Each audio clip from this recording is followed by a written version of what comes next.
ఒక్కసారిగా Eluru politics hot topic గా మారాయి. టీడీపీ నేత మాజీ మంత్రి దేవినేని ఉమా ఫోన్ సంభాషణ వెలుగులోకి వచ్చింది.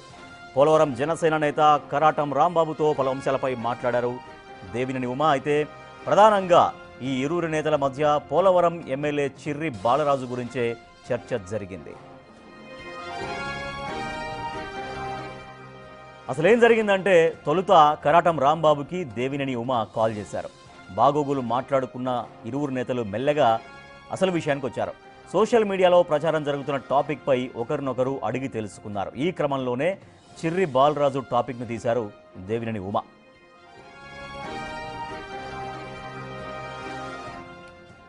మీ ఎమ్మెల్యే అంటే చిర్రి బాలరాజు ఒక్క ఏడాదిలోనే 100 కోట్ల రూపాయలు సంపాదించారటగా అని కరటం రాంబాబుని అడిగారు దేవినేని ఉమా. ఇక కరటం రాంబాబు ఏం చేస్తానులే, ఇక్కడ ఎమ్మెల్యే తీరు మరోలా ఉందిలే అంటూ బదులిచ్చాడు. ఏడాదిలోనే చెడ్డ పేరు ఎందుకు తెచ్చుకుంటున్నారు అని దేవినేని సర్ది చెప్పే ప్రయత్నమూ చేశారు. అయితే చిర్రి బాలరాజును తాను ఇప్పటికే మందలిచ్చినట్లు దేవినేనితో చెప్పాడు కరాటం రాంబాబు.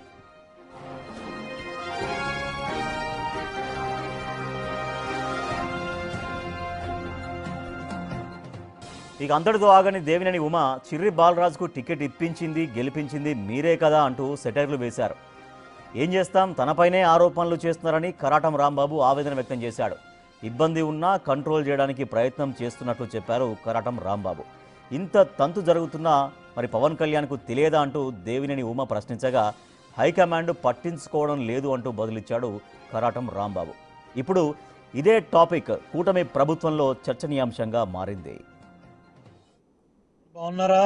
బాగున్నాయండి. ఎక్కడున్నారు? ఏదో యూట్యూబ్ లో మీ ఎమ్మెల్యే గొప్పతనం కనపడితే మీరు గుర్తుకొచ్చారు నాకు. వాడు ఎవడో చెబుతున్నాడు సంవత్సరానికి 100 కోట్లు అంటే ఇది కేస్ స్టడీ, దేశ చరిత్రలోనే గొప్ప విషయమేనండి. అంటే ఇది మీరు అబ్జర్వ్ చేశారు లేదో,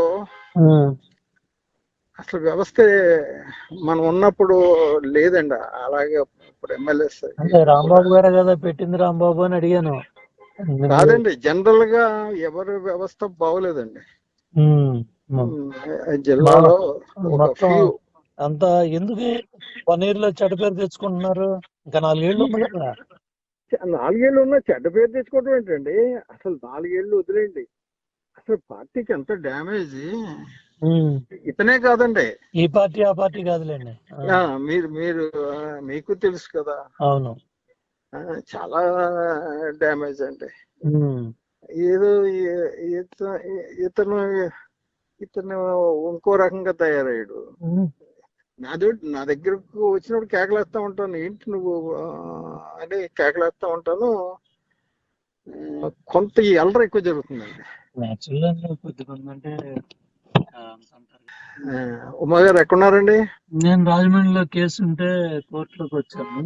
రాంబాబు గారు ఎట్లా ఉన్నారు ఏంటి యూట్యూబ్ లో చూసి ఆశ్చర్యం వేసి రాంబాబు గారు చేయండి అన్నారు. ఆ రోజు మీరున్న కష్టపడి తీసుకొచ్చి పెట్టారు, మన రాంబాబు గారు చేశారు, మడి అని కూడా మనం ఒప్పించాం, మీరు కూడా ఒక అడిగేసి తగ్గి అందరినీ కలుపుకొని గెలిపించారు, ఎంత బాధపడుతున్నారా అని ఫోన్ చేశారు. అవునండి, ఇబ్బందిగానే ఉంది. ఇల్లు కోసం పనిచేసిన వాళ్ళు కదా, మీరు సంపాదించుకోవాలనుకుంటే ఈ 10 కోట్లు 20 కోట్లు ఇల్లు కట్టగలరు కదా అక్కడ. కాదండి, అసలు ఈయన చంద్రబాబు నాయుడు గారు ఫోన్ చేశారండి పార్టీలో, మీలాంటి వాళ్ళు పార్టీలో రావాలని. అవునండి, కొద్దిగా ఇబ్బంది ఉంది, తప్పకుండా మీకే చేస్తాను బై ఎలక్షన్ అంతా కూడా. నాకు ఎందుకంటే గుర్తు, ఆ రోజు రాంబాబు మీ దగ్గర తీసుకొచ్చాడు, మనం కలిసి కూర్చున్నాం మడి ఏంటి అదే అందుకని గుర్తుకొచ్చి రాంబాబు అయినట్టున్నాడని చేశాను. అవునండి, కలుద్దాం. మీరు ఫోన్ చేసినప్పుడు కూడా నేను చేసి పెట్టాను కదండి. అవునవును, చెప్పాను నాకు. మీరు ఫోన్ చేసినప్పుడు అదేం చేశారు ఈ ఎదవా ఎవడండి, ఆ సోమబాబు అన్నవాడు.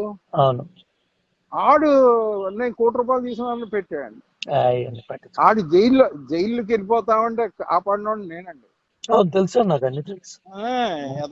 పట్టించుకోమండి, ఇబ్బందిగానే ఉంది. ఇల్లు కోసం పనిచేసిన వాళ్ళు కదా, మీరు సంపాదించుకోవాలనుకుంటే ఈ 10 కోట్లు 20 కోట్లు ఇల్లు కట్టగలరు కదా అక్కడ.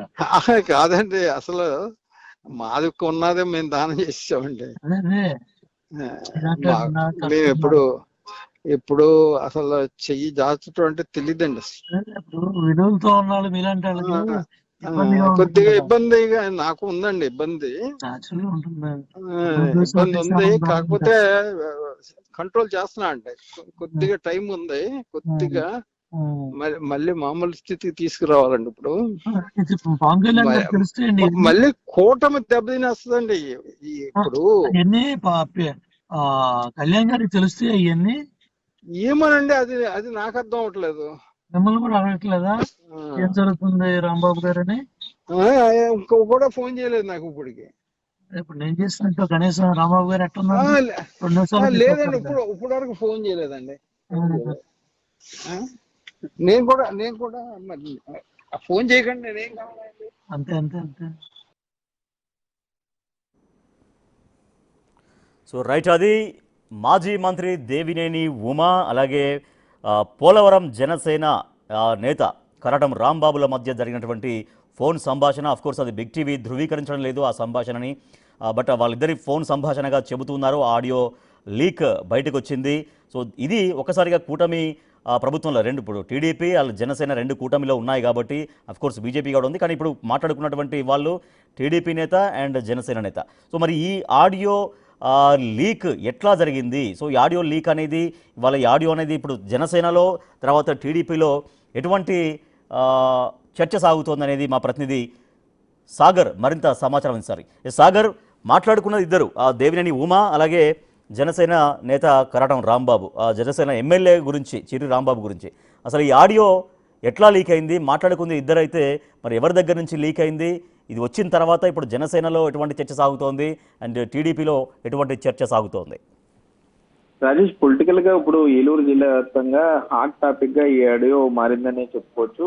సోషల్ మీడియాలో ఈ ఆడియో వైరల్ అవడంతో దిద్దుబాటు చర్యలకు జనసేన టీడీపీ నేతల్లో ఉన్నారనే చెప్పుకోవచ్చు. ఎందుకంటే పోలవరం నియోజకవర్గంలో జనసేన నేత కావు సామాజిక వర్గానికి చెందినటువంటి కరాటం రాంబాబుతో మాజీ ఎమ్మెల్యే దేవినేని ఉమా మాట్లాడారు. వీరిద్దరు మాటల మధ్యలో పోలవరం ఎమ్మెల్యే చిర్రి బాలరాజు గురించి చర్చ రావడం, చిర్రి బాలరాజు అవినీతి మీద ఏదో ఒక సోషల్ మీడియాలో డిజిటల్ మీడియాలో తాను చూసినట్లు ఏడాదిలోనే 100 కోట్లు ఎలా సంపాదించాడు అన్న దాని